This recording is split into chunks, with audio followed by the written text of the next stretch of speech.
बिस्मिल्लाहिर्रहमानिर्रहीम। लाखों करोड़ों दरूद नबी अकरम सल्लल्लाहु अलैहि वसल्लम पर और उनकी आल पर।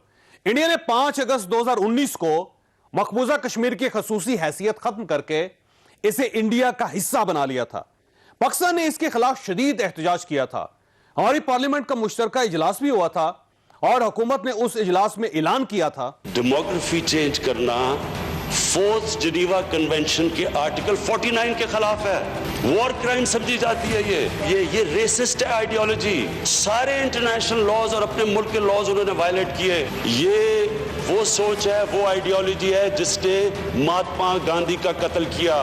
क्या दुनिया वर्स्ट के लिए प्रिपेयर्ड है? सारों से हम अप्रोच कर रहे हैं। United nation security council, OIC को कल अप्रोच कर बैठे थे। हम एम्बेसडर्स को अप्रोच करें, हमारे फॉरेन ऑफिस से उनको मीटिंग की है।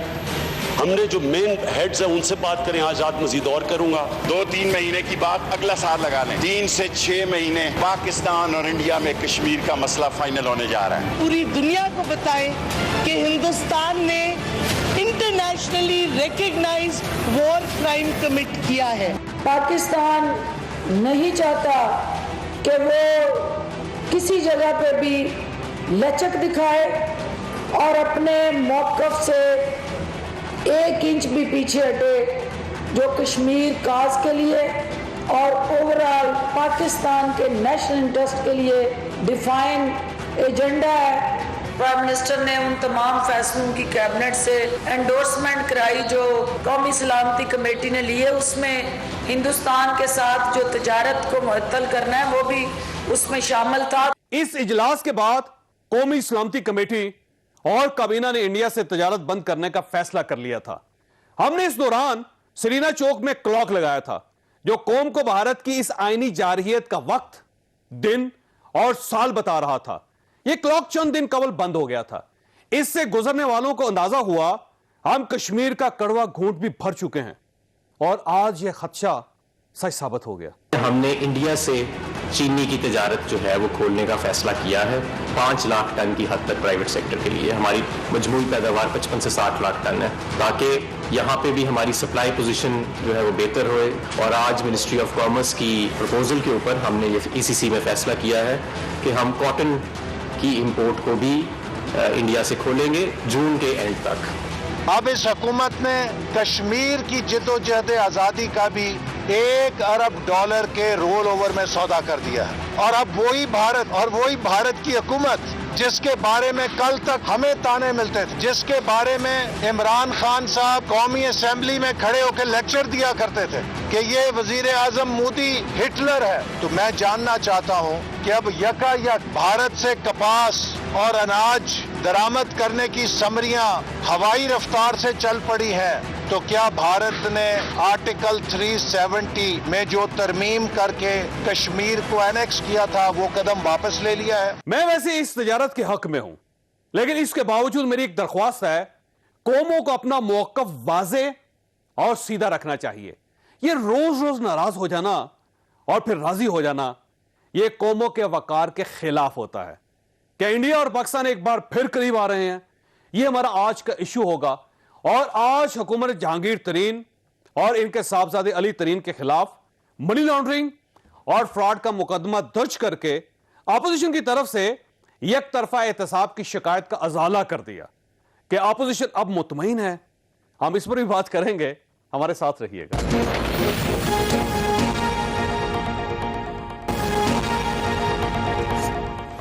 प्रोग्राम में दोबारा खुशामदीद। हमारे साथ तशरीफ रखते हैं मियां जावेद लतीफ साहब, पाकिस्तान मुस्लिम लीग नून के साथ इनका ताल्लुक है। सेनेटर ओन अब्बास साहब हमारे साथ तशरीफ रखते हैं, पाकिस्तान तहरीक इंसाफ के साथ इनका ताल्लुक है। 2 तारुफ इनके और भी हैं, मुल्तान से ताल्लुक रखते हैं और मुल्तान वो बेल्ट है जहाँ पे कॉटन उगती है। और इसके अलावा जहांगीर तरीन साहब ज़ाहिर इनके दोस्त भी होंगे, यकीनन इनसे पूछेंगे। सलीम मांडवीवाला साहब हमारे साथ तशरीफ रखते हैं, स्काइप पर हैं, पाकिस्तान पीपल्स पार्टी के साथ इनका ताल्लुक है और साबिक वजीर खजाना। मांडवीवाला साहब, सबसे पहले आपकी तरफ आऊंगा। सर, ये फरमाइएगा कि आपके दौर में भी तजारत थी इंडिया के साथ, तो बहुत अच्छी बात है, आपकी गवर्नमेंट भी शुरू कर रही है। आप इस बात पे नाराज क्यों हैं गवर्नमेंट के साथ? देखिए जावेद साहब, हम नाराज नहीं हैं, बट द पॉइंट इज कि हमने तो कभी क्लेम नहीं किया कि इंडिया के साथ तजारत नहीं होनी चाहिए, इंडिया के साथ तजारत बंद कर देनी चाहिए, इंडिया के साथ ताल्लुकात खत्म कर देने चाहिए।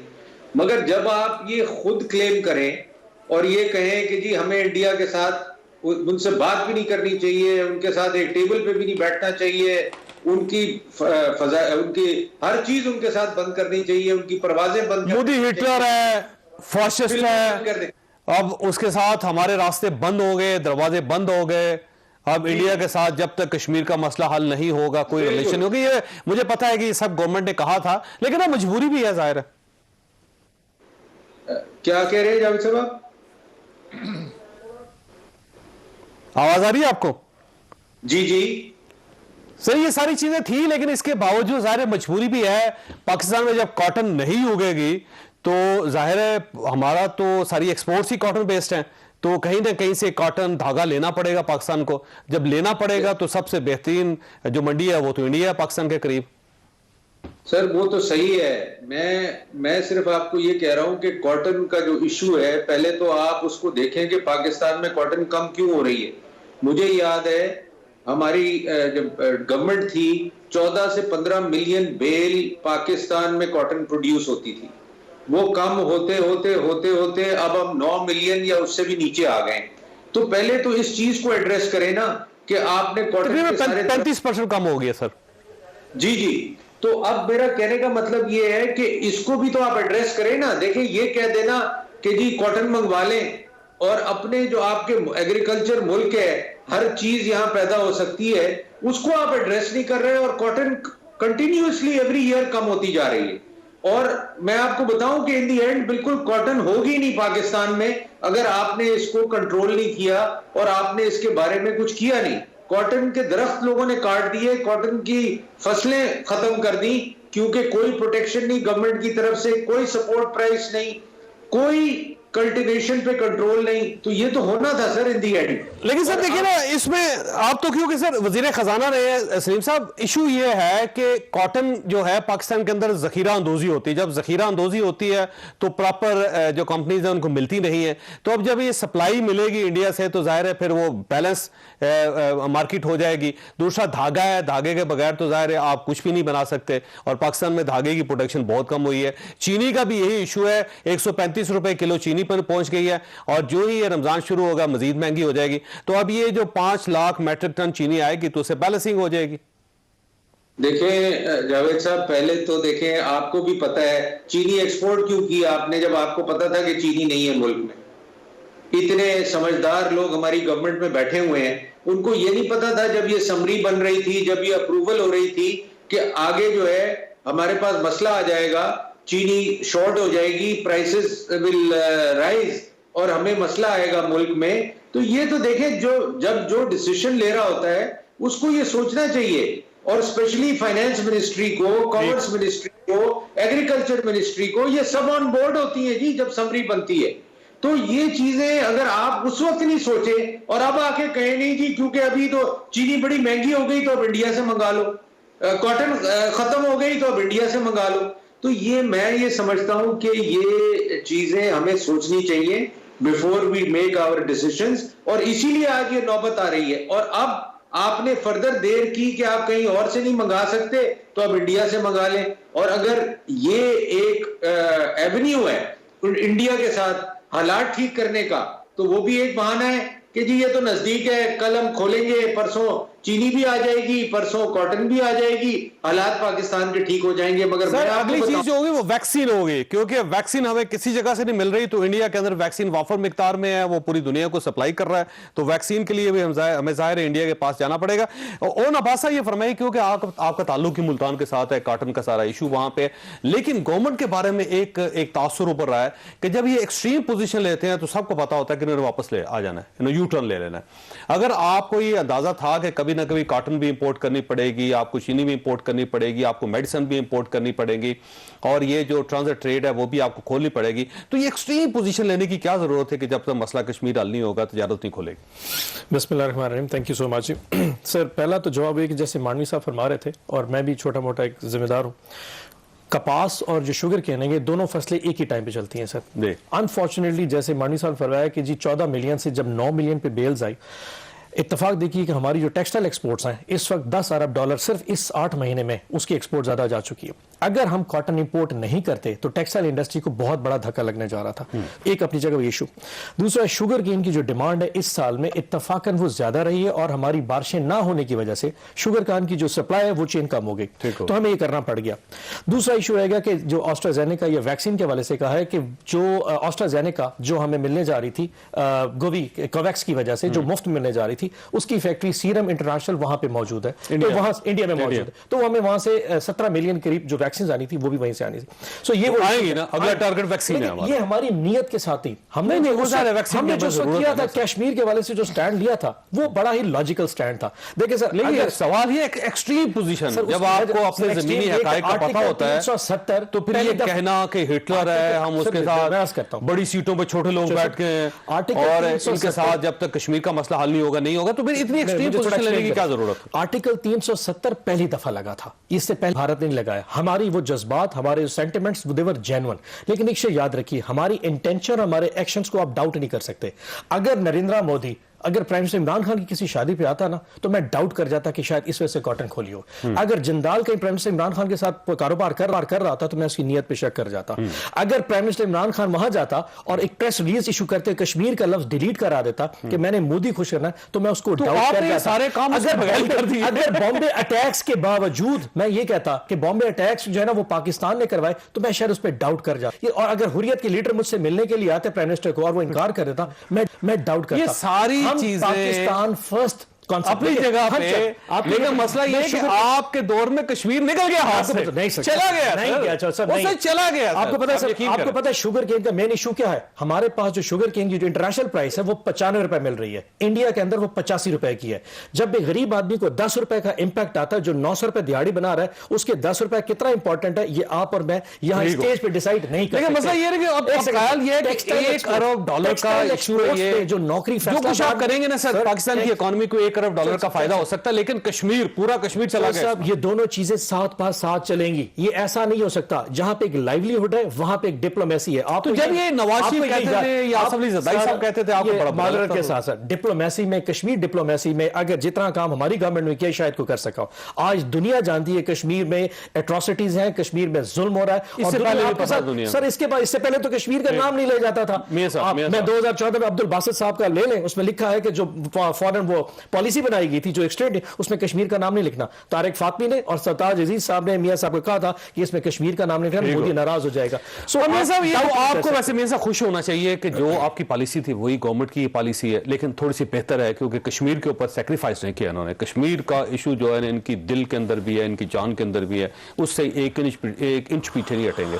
तो आपको तो वेलकम करना चाहिए गवर्नमेंट को। गुजारिश ये है कि मुझे आपने 73 सालों में एक बात पढ़ाई कि कश्मीर पाकिस्तान की शाहराग है। आपने मुझे कहा कि कश्मीर के जो मुसलमान हैं उनके लिए आपने जिहाद करना है, आपने लड़ना है, उनको आज़ाद करवाना है, यही आपका नस्बोलैन है, यही आपकी ज़िंदगी का महवर है, यही ज़िंदगी है आपकी। आप मुझे ये बता दें, आज मुझे आप कपास का कह रहे हैं, आज मुझे आप चीनी का कह रहे हैं, आज आप अपनी धागे का मईशत को बेहतर करने का कह रहे हैं। मुझे आप ये बताएं कि अगर आप वाजपेयी को लाते हैं मनारे पाकिस्तान और वो कश्मीर की बात करता है तो आप कहते हैं नजरियाती सरहदों पर आपने हमला कर दिया उसको बुला के। आप मुझे आज बताएं कि रातों रात अगर आपके तल्कात बहाल हो जाते हैं इंडिया से, तो मुझे तो उस दिन ही हैरानगी हुई थी और परेशानी हुई थी, ये किस बुनियाद पे आपके तल्लक रातों रात बहाल हुए हैं। आज मुझे पता धागा और चीनी पे, आज मुझे पता जरूरत है पाकिस्तान को, आपने बनिया को ना सिर्फ कश्मीर हड़प करने का आपने सर्टिफिकेट दे दिया, बल्कि आपने उसको अरबों रुपए का फायदा भी दे दिया। आप मुझे ये बताएं कि इसके बावजूद आज मुझे ये कहने में हक बजानब मैं हूं कि नहीं कि जब मैं ये कहता था कि पाकिस्तान अपने घर को दुरुस्त करे तो आप उस वक्त मुझे कहते थे कि ये गद्दार है। आप उस वक्त मुझे गद्दार या उस वक्त गलत कहते थे, या आज मुझे ये कहने में हक बजानब मैं हूं कि आप गलत हो। आप मुझे गद्दारी के सर्टिफिकेट देते हो, आप मुझ पर गद्दारी का मुकदमा टाउनशिप में भी बनाते हो, आप मेरे पे मुकदमा गद्दारी का बनाते हो शादरा थाने में भी, आप मुझे एक सर्टिफिकेट दे रहे हो कि आप गद्दार वतन हो। मैं कहता क्या हूं? मैं जब पाकिस्तान के मसाइल का जिक्र करता हूं, जब मैं ये कहता हूं कि हमारी सिमत दुरुस्त नहीं है, जब मैं ये कहता हूं कि मईशत पाकिस्तान की का आपने बेड़ा गर्क कर दिया, जब मैं आपको कहता हूं कि आप स्टेट बैंक गिरवी रख रहे हो, जब मैं आपको कहता हूं कि आप मकबूजा कश्मीर बेचने वालों में से हो, तो आप कहते हो कि इसको गद्दारी का सर्टिफिकेट बांट दो, इसको रजिस्टर्ड कर लो कि ये गद्दार है। मगर एक सेकंड, आपने आज पूछे मुझे लगता, लेकिन एक सेकंड, जब हम बात करते थे, जब हम अमन की बात करते थे, जब हमें वाजपेयी का दोस्त कहा जाता था, तो हम कहते थे कि कश्मीर का मसला बैठने से हल होगा। उस वक्त यह स्टेटस नहीं था जो आज कश्मीर का स्टेटस है। हम अमन की बात करते थे मगर कश्मीर के लिए करते थे। ओन सा ये फरमाइएगा सर, आपको याद होगा कि मियां नवाज शरीफ का जब हुकूमत थी तो उस वक्त इन्होंने इंडिया को मोस्ट मेरा ख्याल ट्रेड के अंदर मोस्ट फेवरेट नेशन आपने ट्रेड के अंदर डिक्लेयर किया था, और उस वक्त तजारती काफिले वगैरह भी शुरू हो गए थे, और प्रेशर इतना ज्यादा गवर्नमेंट के ऊपर पड़ा कि इन्होंने अपना ये टाइटल और ये अपनी ऑफर वापस ले ली, और उसके बाद वो जो डायलॉग और जो रिलेशन थे वो कमजोर पड़ गए। तो अब वो जो एक पूरी ट्रेड थी जिसमें एक पूरी ट्रेड खुल गई इंडिया और पाकिस्तान के दरमियान, जब उस वक्त गवर्नमेंट के ऊपर प्रेशर आया था, तो आज आपने सिर्फ 3 चीजों के लिए वो सब कुछ कर लिया जो ये करने का सोच भी नहीं सकता। सर मैंने ऐसा आगाज आपसे किया कि इंटेंशंस का फर्क है। इन्होंने जो कुछ किया था वो कैसे पता चलता अपनी सर, मेरे घर पे अगर कोई शख्स शादी के लिए चढ़ के आ जाए, एक एक्स किसी कैसे गेज करते हैं? गेज करने के लिए बड़ा जबरदस्त पैरामीटर है कि अगर वहां पे रायवेंड में कोई शख्स जाती हैसियत में शादी पे आ रहा है तो ये प्राइम मिनिस्टर इंडिया नहीं आ रहा, वो जाती दोस्त में आ रहा है। अब सवाल ये है कि इस बार मोदी का सिर्फ लेटर आया, उस बार मोदी खुद आ गया। कोई लेटर नहीं है सर, एक लेटर, एक बंदा बीमार है उसके लेटर तो फिर हमने भी कई लोगों को भेजे थे, हमें तो और सऊदी अरब से फोन भी आया था। इससे क्या फर्क पड़ता है? आपको लोग ये आपकी कैटवेल के लिए मैसेज भेजे होते हैं, लेकिन आपकी इंटेंशंस को डाउट किया ना। बोरिस जॉनसन ने सर, जो British prime minister Boris Johnson, ठीक है, वो इमरान खान साहब का जाती दोस्त है। अब अगर वो इमरान खान साहब के घर आ जाते हैं किसी ऐन वक्त पे, तो आप इसको आप इंग्लैंड को इंडिया से कंपेयर करेंगे? जिस किस्म की हमारी तारीख इंडिया के साथ, इंडिया की बस किसी भी मुल्क की मिसाल ले रहे हैं, इंडिया को किसी भी सूरत इंग्लैंड से नहीं मिला सकते सर। नंबर 1, जितना एक जुल्म उन्होंने उन कश्मीरियों के ऊपर किया है, तो फिर क्यों कर रहे हैं? चीनी क्यों ले रहे हैं सर? उसकी वजह कपास क्यों ले रहे हैं सर? धागा क्यों ले रहे हैं? और वैक्सीन क्यों ले रहे हैं? आपको पता है कि प्राइम मिनिस्टर की कितनी टैक्स को फायदा होगा, कितने मजदूरों को यहाँ पे नौकरी मिलेगी, आपको पता है हमारी कितनी शुगर मिले। और बयानात क्या है, आज अमल क्या है सर? बयानात इसलिए थे कि वो जरूरी थे, दुनिया को मैसेज देना में बहुत भी जरूरी है सर। ये इसलिए कि गरीब आदमी की जिंदगी भी डिस्टर्ब हो रही है। अदरवाइज 5 लाख टन चीनी मंगवाने से हमें क्या फायदा होगा? जस्ट आप बता दीजिए, मैं आपसे पूछ लेता हूं, कोई बेनिफिट है एक गरीब आदमी की जिंदगी में? रमजान आ रहा है, रोजे आ रहे हैं, हम एक्सपेक्ट कर रहे हैं कि चीनी की प्राइस सर्ज करेगी। इस मौके पे जब एक ऑलरेडी इकोनॉमी प्रेशर में है, लोगों पे बेरोजगारी है, सिर्फ उस बेनिफिट के लिए। अदरवाइज एक और आप बता दीजिए, हम 5 लाख टन चीनी मंगवा के क्या फायदा ले सकते हैं? वैसे आपसे वैसे मुझे ब्रेक लेनी है, लेकिन सलीम मांडवी वाला साहब, आपके पास सवाल है कि ये 5 लाख मेट्रिक टन जो चीनी आ रही है, ये ओन अब्बास साहब का ये कहना है कि हमें उससे क्या फायदा हो सकता है, ये मुल्क की मजबूरी है, लेकिन कश्मीर को सैक्रिफाइस नहीं किया, कुर्बानी कश्मीर की नहीं ली। कि एक छोटा सा ब्रेक और ब्रेक के बाद दोबारा हाजिर होता। प्रोग्राम में दोबारा खुश आमदीद। सलीम साहब, आपको ये याद होगा कि जब आप पाकिस्तान पीपल्स पार्टी के फाइनेंस मिनिस्टर होते थे तो आपसे पहले हफीज शेख साहब थे और उनसे पहले शौकत तरीन साहब थे। हफीज शेख साहब गवर्नमेंट ने ले लिए, अब फारग कर दिया। आज से खबरें शौकत तरीन साहब की आ रही हैं कि उनको भी बुलाया जा रहा है, और उनकी तरफ से एक ऑफर जो अफवाह फैली हुई है कि उन्होंने कहा जी पहले मेरे केसेस खत्म करें, और अब अगर वो रमजान से पहले, ईद से पहले वो भी आ जाते हैं, बजट से पहले, तो उसके बाद ये निगाहें आपकी तरफ चली जाएंगी, ये याद रखिएगा, और इस गवर्नमेंट को आपको डिफेंड करना पड़ जाएगा।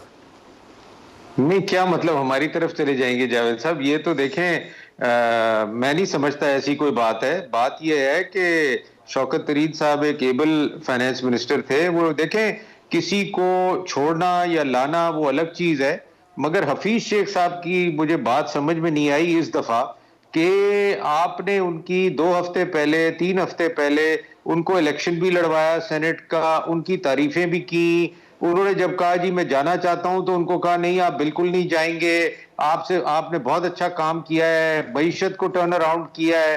सारा कुछ किया है, और उसके बाद फिर आप उनको कहते हैं जी आप फारिग हैं, और आप कहते हैं कि जी उनकी वजह से महंगाई हुई, वो महंगाई को कंट्रोल नहीं कर सके, डिसीजंस आपने लिए, सारा कुछ आपने किया, बात आपने हफीज शेख साहब पे डाल दी। तो मैं ये समझता हूं कि ये हमाद अजहर साहब का आज पहला दिन था और आज ही उन्होंने जो 2 बड़े फैसले किए उससे जाहिर है महंगाई पे इफेक्ट तो आएगा, कम तो होगी। जैसे चीनी आ रही, बैलेंसिंग एक्ट होगा एक मार्केट के अंदर, इससे कॉटन का इशू खत्म हो जाएगा, धागे का इशू खत्म हो जाएगा, वैक्सीन का क्राइसिस जो है आने वाले दिनों से जब इंडिया से वैक्सीन आएगी वो भी खत्म हो जाएगा। अब पेट्रोलियम की कीमतें भी कम आज उन्होंने की है तो उसका भी इफेक्ट होगा। तो मेरा ख्याल है ये जो फाइनेंस मिनिस्टर चेंज किया है तो पहले दिन की कारकर्दगी तो उनकी अच्छी है, महंगाई तो कम होगी इससे।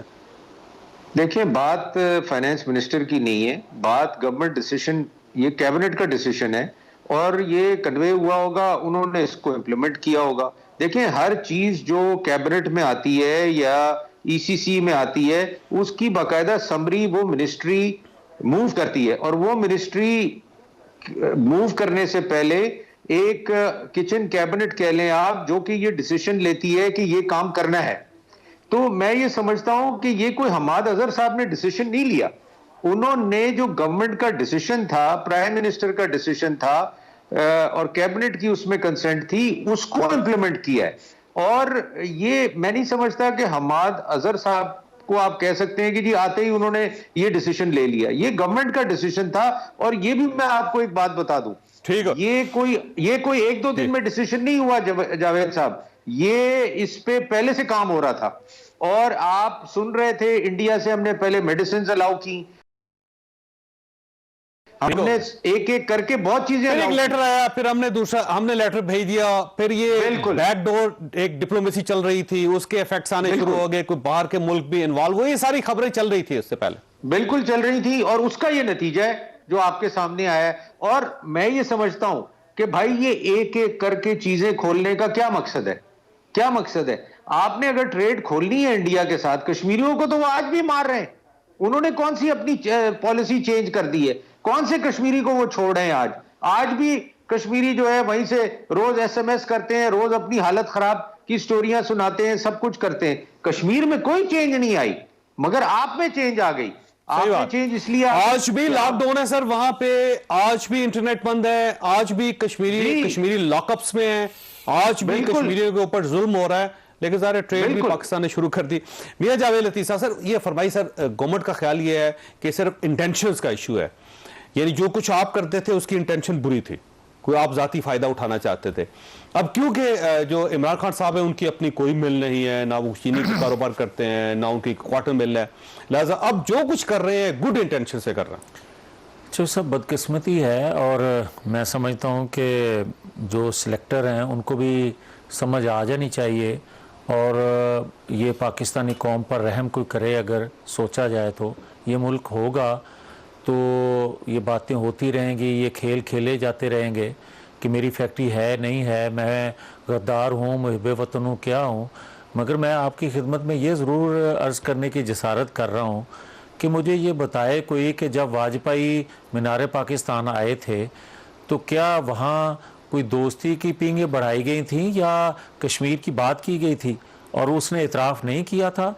और आज अगर कोई ये एतराज़ करता है कि मोदी जो हैं आपके घर क्यों आए, तो अगर तो वो मकबूजा कश्मीर हड़प करके आते और उसे बुलाया जाता और वो आते पाकिस्तान के अंदर, तो यकीनन जो आज बात हम सोच रहे हैं या कह रहे हैं वो उस वक्त हमारे मुतल्लक कही जानी चाहिए थी। ठीक। और अगर हम अपना तल्लक या दोस्ती रख के पाकिस्तान, तो क्या इस खित्ते में अमन चाहते हैं, हम कश्मीरियों की आज़ादी चाहते थे, तो हमारी नीयत पे क्यों शक किया जाता है? जब हम ये बात करते हैं कि अपने घर को दुरुस्त करना चाहिए तो डॉन लीक्स उसे क्यों बनाया जाता है? प्राइम मिनिस्टर की फैक्ट्री नहीं है सर, एक सेकंड, जब आपके जाती रिलेशन नहीं है किसी के साथ, अच्छा ये मुल्की रिलेशन है। जो सब असल तो इशू यही है कि आपकी कोई फैक्ट्री नहीं है, आपका कोई बिजनेस नहीं है, बकौल आपके मेरी कोई फैमिली नहीं है, तो फिर मुझे कहने में ये हक है ना कि आपके रोज़मर्रा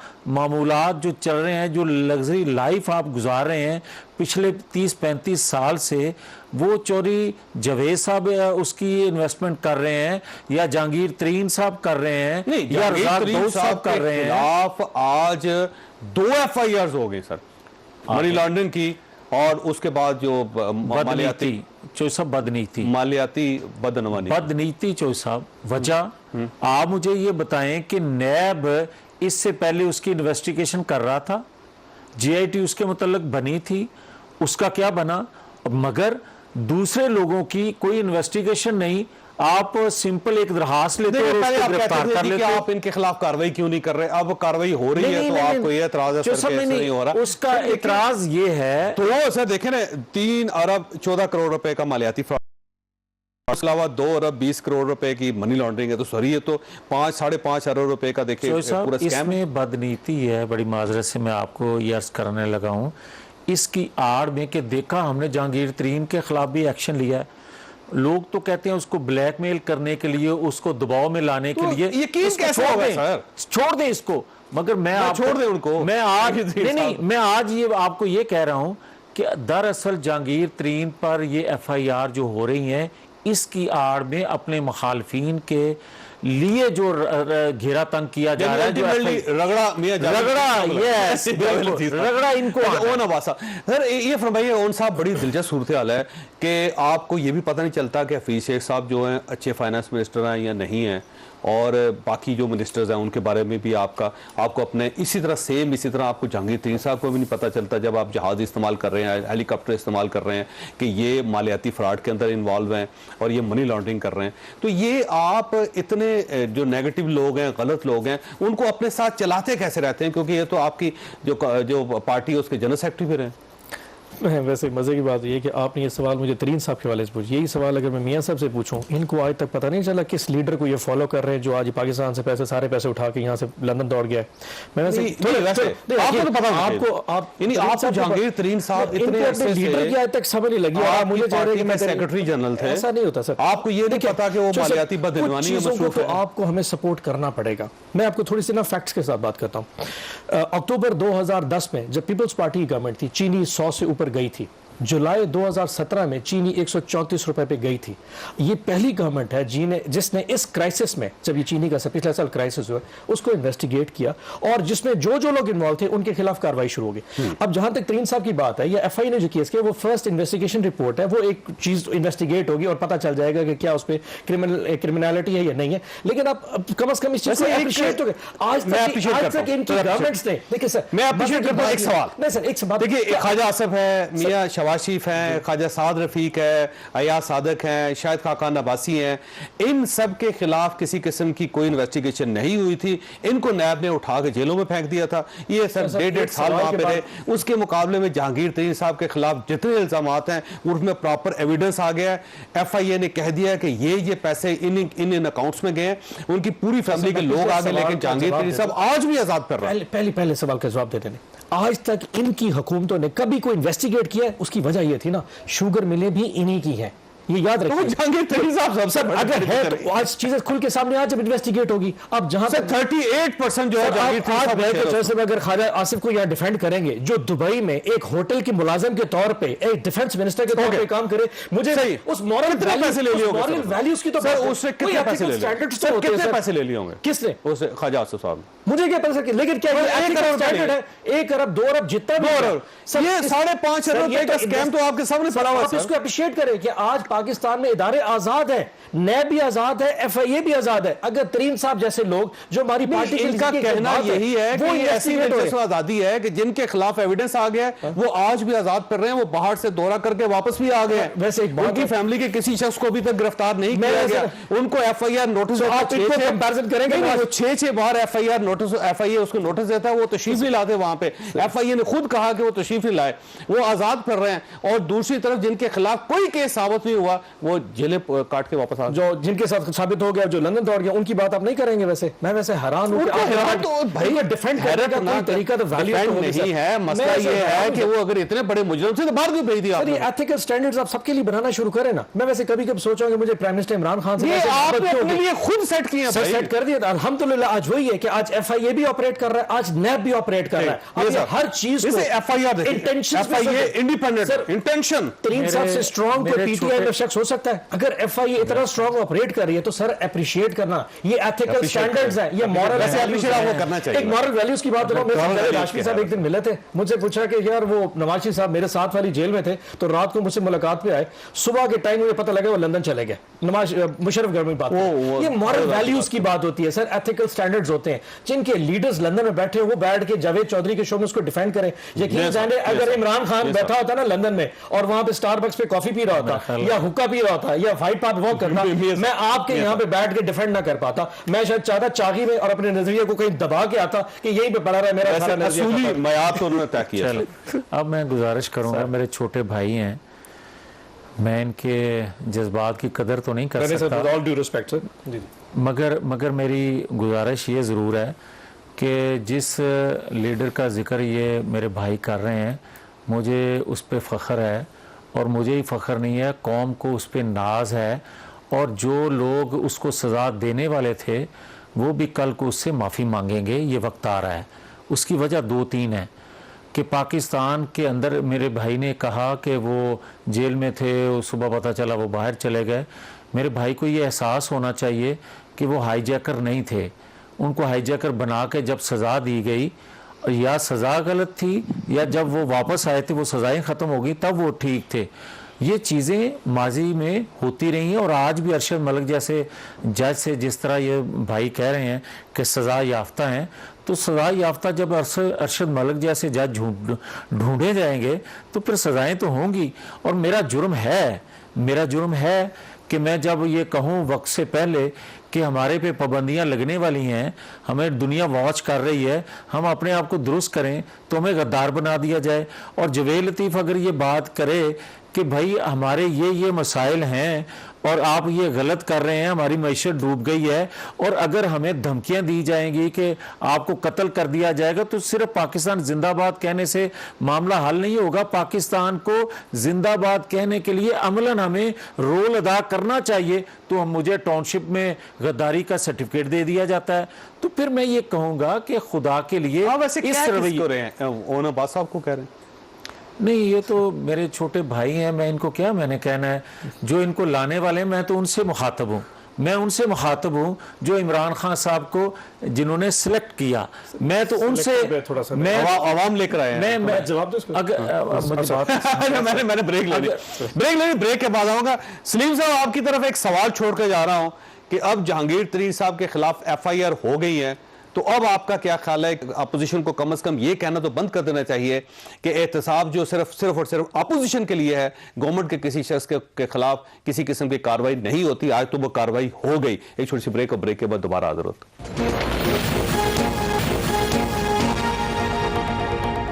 प्रोग्राम दोबारा खुश आमदीद। इसलिए ये फरमाइएगा सर, आप हमेशा ये एतराज करते थे कि जहांगीर तरीन साहब भी हैं, उनको कोई टच नहीं कर रहा और हम सबको पकड़ के जेलों में डाल रहे हैं। अब देखेंगे सर उनके खिलाफ FIR होगी बाकायदा और अब कार्रवाई भी शुरू हो जाएगी। उनकी फैमिली के नाम आ गए सर, उनकी बेटियों के, उनके दामादों के और उनके साहबजादे के। तो अब तो कम से कम बैलेंस हो गया ऐसा चीज। जावेद साहब, आपने तो खुद मुझे कहा कि ना तो इन्वेस्टिगेशन हुई खाकान अब्बासी के खिलाफ या इकबाल हसन साहब के खिलाफ या किसी और के खिलाफ, और उनको उठा के पहले अंदर किया और उसके बाद इन्वेस्टिगेशन शुरू की, और उसके बाद जब कुछ नहीं निकला तो उनकी बेल हो गई। साहब आज भी अंदर है, खुर्शीद साहब आज भी अंदर हैं, और अभी तक आप इमेजिन करें कि उनका रेफरेंस फाइल नहीं हो रहा और ना उनका केस चल रहा है। तो मैं ये समझता हूं कि जहांगीर तरीन साहब के साथ जो भी किया जा रहा है उसका भी कोई मकसद नहीं है। वो इसलिए मकसद नहीं है कि उन्होंने किया क्या है। भाई, आपने खुद परमिशन दी चीनी एक्सपोर्ट करने की, आपने कैबिनेट ने आपकी इजाजत दी, और अब आप जहांगीर तरीन को कह रहे हैं कि वो चोर है। अरे भाई, किस लिए कह रहे हैं? अकाउंट्स है ना सर, कि सर, उसी जाली पैसा जा रहा है, अकाउंट पैसा आ रहा है, पैसा जावेद जा रहा है, साहब, पैसा आ रहा है, इस जाली, अकाउंट से निकल रहा है, उस अकाउंट में जा रहा है, वो वही कहानी है सारी। तो उसमें मेरी तो एक ज़ाहिर है, बात सुने, अगर आपके खिलाफ ये कार्रवाई हो रही है तो जहांगीर तरीन जी। साहब के खिलाफ भी होगी। जी, तो जाली अकाउंट्स कोई नहीं है, ये भी मैं आपको बता दूं। जाली अकाउंट्स पाकिस्तान में कोई नहीं है। कोई भी अकाउंट अगर किसी बैंक में खुलता है तो वो सही अकाउंट है और वो स्टेट बैंक के कानून के तहत, बैंक के कानून के तहत खुलता है। आप देखें, हमारी इकोनॉमी को समझें, हमारे सिस्टम को समझें। आप ये जाली अकाउंट कर करके आपने पाकिस्तान की बैंकिंग इंडस्ट्री का, पाकिस्तान को इंटरनेशनली बदनाम कर तो दिया आप है। जहांगीर तरीन साहब को बेगुनाह समझते हैं, तो आप मैं बेगुनाह नहीं समझता। बैलेंसिंग एक्ट नहीं है, उनके साथ ज्यादती हो रही है। मैं कह रहा हूं कि उनको स्केपगोट बनाया जा रहा है। भाई परमिशन आपने खुद दी, खुद आपने कहा कि चीनी एक्सपोर्ट करो, आपकी कैबिनेट ने परमिशन दी, आपकी ईसीसी ने परमिशन दी, आज आप जहांगीर तरीन को उसको ब्लेम कर रहे हैं। भाई जहांगीर तरीन का उसमें क्या लेना देना? सबको जिन्होंने एक्सपोर्ट की, जिन्होंने सब्सिडी ली, सबने ली। तो मैं समझता हूं कि जहांगीर तरीन को आप स्केपगोट बना रहे हैं। जहांगीर तरीन का उसमें कोई रोल एज सच नहीं है। आप किसी के साथ सर, ये वैसे कि क्यों कुर्बानी का बकरा बना रहे हैं उनको? अगर फर्ज करें कोई सेंस नहीं है। जहांगीर तरीन को आप स्केपगोट बनाएं कि जी ये बाकी लोगों ने जो एक्सपोर्ट किए, आपने जब एक परमिशन दी है तो खत्म हो गई बात। तरीन साहब के साथ रुकिएगा सलीम साहब। हाँ जी, मैं पहले भी कह चुका हूं कि ये जो शुगर का क्राइसिस है पहली दफा नहीं, ये 5वीं 7वीं दफा इस कम से कम रीसेंट हिस्ट्री में हुआ। हमने उसको इन्वेस्टिगेट किया और उसमें जितने भी लोग थे उनके खिलाफ केसेस हुए या इन्वेस्टिगेशन चल रही है। खुशरो बख्तियार साहब जो उनके खिलाफ क्यों नहीं हुआ? सर आप ये बताएं सब्सिडी अमाउंट टोटल है कितनी, ये जिसकी आप बात कर रहे हैं? भी है सर, 3 अरब रुपए की सिर्फ सब्सिडी, 24 अरब 5 साल में 2013 से लेकर 18 तक 24 अरब रुपए की सब्सिडी नूल गिर की दौरी। हमने 3 अरब सब्सिडी के ऊपर इतना बड़ा क्राइसिस, आपको पता है सर कितना बड़ा माफिया है सर? वो देखें जो सेट की गई सर 52 रुपए केजी से वो 135 रुपए केजी तक चले गए। आप अप्रिशिएट करना सीखें प्लीज, हमें पॉजिटिव वाइब्स लेके आनी पड़ेंगी इस मुल्क के ऊपर। अब पहली दफा शुगर के माफिया को जाके हाथ डाला है, सट्ठे वाले लोगों को, जो कि सट्ठा माफिया था कराची के अंदर। जहांगीर तरीन साहब माफिया जहांगीर तरीन साहब के साथ जो हो रहा है वो तो पता चल जाएगा कि उनके खिलाफ केसेस हैं या नहीं है। माननीय साहब पता लग गया ना, ये देखिए एफआईआर इन्वेस्टिगेशन हो रही है, फर्स्ट इन्वेस्टिगेशन रिपोर्ट है, इसमें फर्दर इन्वेस्टिगेशन होगी, पता चल जाएगा किसका। तो ये लेकिन खुर्शीद शाह साहब के बारे में आप इस गवर्नमेंट का ख्वाजा आसिफ के बारे में नहीं सर, ये कितने सारे ख्वाजा साहब खुर्शीद शाह साहब को तरीन साहब से मिलाएंगे सर, पूरा सखर जानता है कितने एक रेफरेंस भी दायर नहीं हो सका अभी तक सर रेफरेंस के लिए, क्योंकि अगला कोऑर्डिनेट करे तो उनके वकील हाजिर ही नहीं होते। कभी जो केस मंगवाए जाते मुझे डिटेल खुर्शीद साहब बिल्कुल नहीं, लेकिन ये पता है सखर में जितनी उसकी जायदाद है वो इस साहब एप्रिशिएट करें, कम से कम गवर्नमेंट ने बहुत अच्छा काम किया। मैं सेनेटर ओन साहब को बिल्कुल दाद देता हूँ, इनकी हिम्मत है कि जिस तरह उनको डिफेंड कर रहे हैं हुकूमत को। मगर मैं ये ज़रूर अर्ज़ करना चाहता हूँ कि इनके जहन में ये बात रहनी चाहिए कि एहतसाब के अदारों के हुकूमत वक्त तर्जमान बने, ये किसने इनको इख्तियार दिया? ये किसने इनको इख्तियार दिया हुकूमत वक्त को कि ये थ्रेट दें एहतसाब के अदारों को कि फ़लाँ को पकड़ा क्यों नहीं? अभी ये फरमा रहे हैं कि जनाब उनकी तो इन्वेस्टिगेशन होगी तो पता चलेगा, और किसी पर आप इल्ज़ाम लगाएं तो उसको अंदर दे देते हैं। ये क्या तरीका है? अच्छा, प्रोग्राम का वक्त खत्म हो गया। ख्वाजा साहब आपने गुफ्तगू, एक अफवाह फैली हुई है हर तरफ कि जहांगीर तरीन साहब को सजा इस चीज की दी जा रही है कि उनसे कहा गया था कि हफीज शेख साहब को वोट दिलवाएं।